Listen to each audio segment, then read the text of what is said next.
Hello little cubs, I hope you're all doing well. Welcome back to Storytime with Mama Bear and more Aesop's Fables. Tonight I have with me the very talented and very comforting LonelySoulASMR. His boyfriend roleplays are one of the best that I've ever heard, and you must check them out if that is what you're after. I will link his channel below so that you can check out this wonderful man's content. You will not regret it. If you enjoy this collaboration, please be sure to give it a like and share with your family and your friends. And of course, be sure to subscribe for more story time with Mama Bear. I hope you all enjoy, and as always, sweet dreams. The Ass Carrying the Image. A sacred image was being carried to the temple. It was mounted on an ass adorned with garlands and gorgeous trappings, and a grand procession of priests and pages followed it through the streets. As the ass walked along, the people bowed their heads reverently or fell on their knees, and the ass thought the honor was being paid to himself. With his head full of this foolish idea, he became so puffed up with pride and vanity that he halted and started to bray loudly. But in the midst of his song, his driver guessed what the ass had got into his head, and began to beat him unmercifully with a stick. "Go along with you, you stupid ass," he cried. "The honor is not meant for you, but for the image you are carrying. Do not try to take the credit to yourself that is due to others." The Fisherman and the Little Fish. A poor fisherman who lived on the fish he caught had bad luck one day and caught nothing but a very small fry. The fisherman was about to put it in his basket when the little fish said, "Please spare me, Mr. Fisherman. I am so small, it is not worthwhile to carry me home.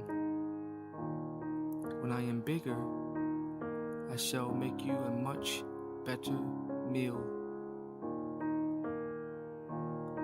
But the fisherman quickly put the fish into his basket. "How foolish I should be," he said, "to throw you back, however small you may be. You are better than nothing at all. A small gain is worth more than a large promise." The Dogs and the Fox. Some dogs found the skin of a lion and furiously began to tear it with their teeth. A fox chanced to see them and laughed scornfully. "If that lion had been alive," he said, "it would have been a very different story. He would have made you feel how much sharper his claws are than your teeth." It is easy and also contemptible to kick a man that is down. The Lion and the Gnat. "Away with you, vile insect," said a lion angrily to a gnat that was buzzing around his head. But the gnat was not in the least disturbed. "Do you think," he said spitefully to the lion, "that I am afraid of you because they call you king?" The next instant he flew at the lion and stung him sharply on the nose. Mad with rage, the lion struck fiercely at the gnat, but only succeeded in tearing himself with his claws. Again and again the gnat stung the lion, who now was roaring terribly at last, worn out with rage and covered with wounds that his own teeth and claws had made. The lion gave up the fight. The gnat buzzed away to tell the world about his victory, but instead he flew straight into a spider's web. And there, he who had defeated the king of beasts came to a miserable end, the prey of a little spider.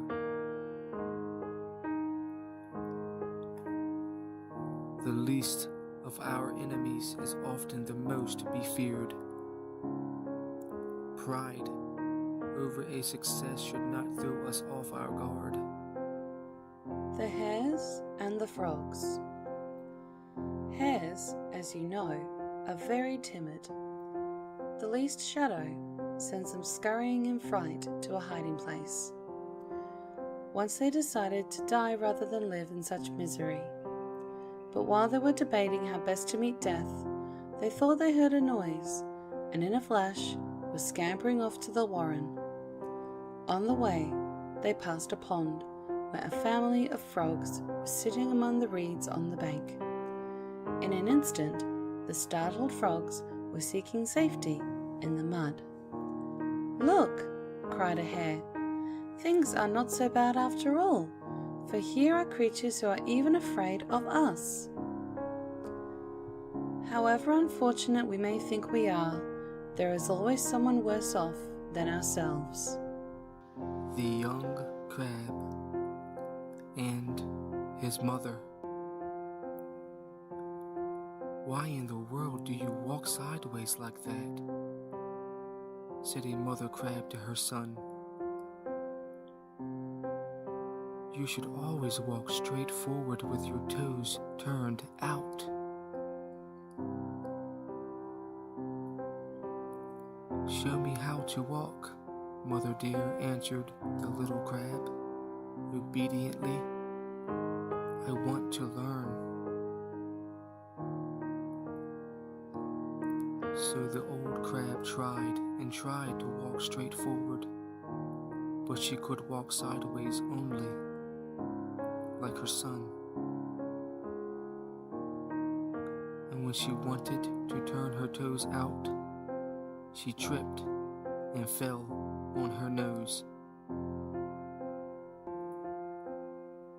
Do not tell others how to act unless you can set a good example.